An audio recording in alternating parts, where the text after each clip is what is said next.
BFM Business, intégral placement, 100% placement. BFM Business, intégral placement, 100% placement. Et il est là, comme chaque jeudi, notre trublion Jean-François Filiat, le directeur éditorial de marchégagnant.com. Bonjour Jean-François. De quel sujet, bonjour Guillaume. De quel sujet lié au placement va-t-on parler cette semaine, Jean-François ? Eh bien écoutez, les Français qui ont massivement mis de l'argent de côté durant la crise ont redécouvert un principe économique de base, c'est qu'à revenu identique, moins vous consommez, plus vous épargnez, c'est mathématique. En fait, si vous avez un élément dans un récipient, moins il en sort, plus il en reste à l'intérieur. Eh bien voyez-vous, ce principe de base, il peut être bien utile pour faire de bons placements, car finalement, Guillaume, la performance d'un placement, c'est quoi ? C'est combien vous gagnez sur votre investissement, c'est ça la performance d'un placement ? Ouais, j'aime votre côté littéraire, mais je vous propose une autre lecture et une autre réponse.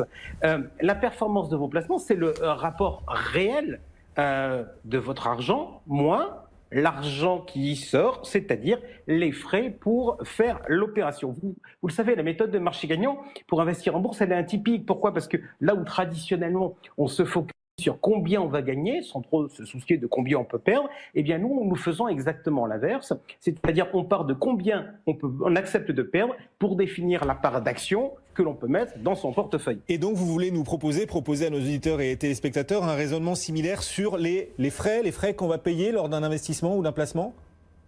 Exactement. Vous voulez accroître la performance de vos placements. Le réflexe classique, c'est de vous dire, tiens, je vais changer de cheval pour trouver quelque chose qui vous rapporte plus. Eh bien, moi, je vous propose de prendre l'équation en sens inverse et de regarder si on ne peut pas réduire ce qui sort, c'est-à-dire les frais. Voilà, alors allons-y, allons directement et droit au but. Jean-François, la solution, c'est de prendre un produit, de choisir un placement tout simplement sans frais, gratuit. Je sais que vous voulez faire court aujourd'hui, mais tout ça, c'est une douce illusion, mon ami. Le sans frais, ça n'existe pas. Certes, vous pouvez trouver des produits sans frais d'entrée. Il y en a de plus en plus, notamment avec le développement d'Internet. Mais vous ne paierez peut-être rien à l'entrée. Mais bon, en revanche, je peux vous assurer que vous allez payer tout au long de la vie du produit, parce que s'il n'y a pas de frais d'entrée, il y aura des frais de gestion. Donc, Guillaume, le sans frais, vous oubliez. Et du coup, Jean-François, comment les épargnants peuvent-ils s'informer de façon transparente sur les frais ?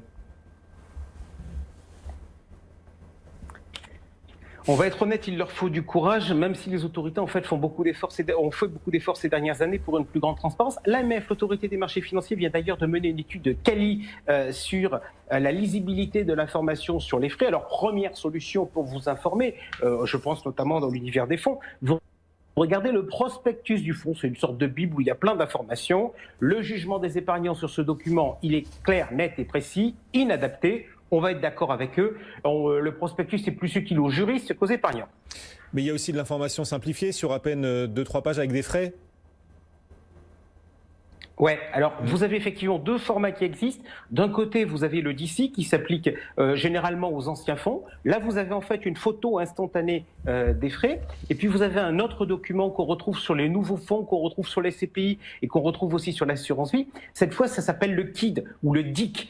Et on va regarder non pas les frais à un instant T, mais on va les regarder sur plusieurs échéances. Alors, on va être honnête, la plage, elle enrage contre ce document. Pourquoi ? Parce que les épargnants découvrent à cette occasion que les frais s'accumulent dans la durée. Alors, à ce stade, on peut faire un premier constat. Vous vous focalisez, vous, épargnants, sur les frais d'entrée et faisant ce constat, la place a décidé de vous berner. Pourquoi ? Parce que le gros des frais se fait sur les frais de gestion. Ils sont souvent invisibles, mais je vous rassure, ils sont rarement indolores. Voilà, les frais de gestion sont rarement indolores. On peut apporter des chiffres justement sur le montant, l'ampleur de ces frais de gestion, par exemple, Jean-François ? Eh bien, écoutez, je vous en propose dans le cadre de l'assurance vie. On a eu la 5e étude annuelle des frais qui est publiée par Good Value for Life.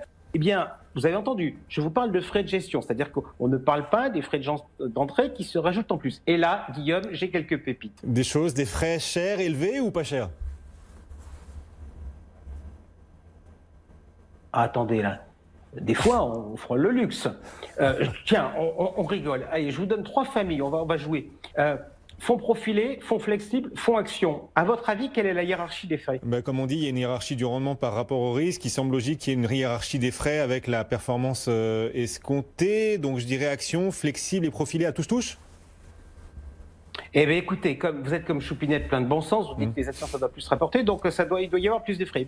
Mais vous êtes comme Choupinette, plein de bon sens, mais la place vous prend pour une cruche. Pourquoi? Parce que les actions sont à 2,03%, les profilés sont à 1,98%, c'est à peu près pareil. En revanche, les fonds flexibles sont à 2,28%. Alors, notez que là, je ne vous parle que des frais des unités de compte. Là-dessus, il faut rajouter les frais de gestion du contrat, qui sont estimés en moyenne à 0,9%. Et au passage, l'étude constate que ces frais-là étaient plutôt sur les vieux contrats aux alentours de 0,8 et qu'ils sont désormais sur le nouveau contrat aux alentours de 1%.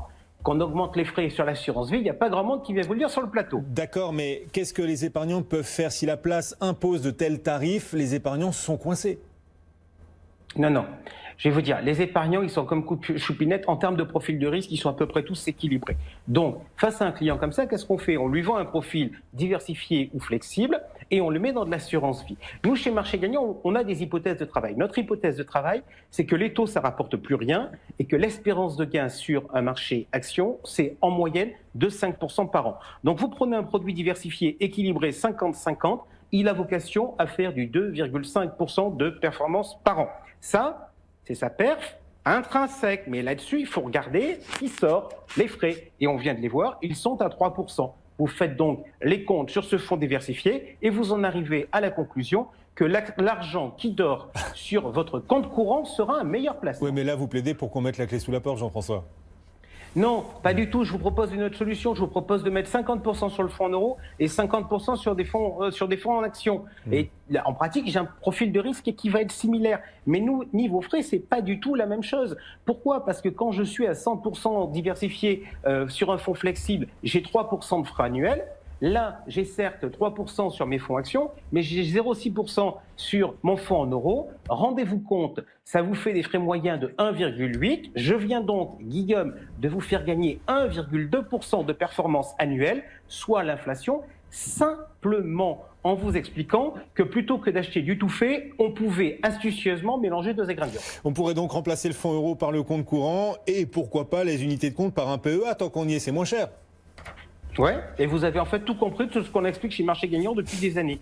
Et croyez-moi, il y a aujourd'hui plus à gagner pour un épargnant d'être attentif aux frais qu'à chercher à mener des politiques divinatoires sur l'évolution des marchés. Il ne va pas se faire que des copains sur la place et dans l'univers des placements. Merci beaucoup Jean-François Filiat qui reviendra dans moins d'une heure pour répondre à toutes vos questions pratiques. Envoyez-les-nous sur notre site bfmbusiness.com.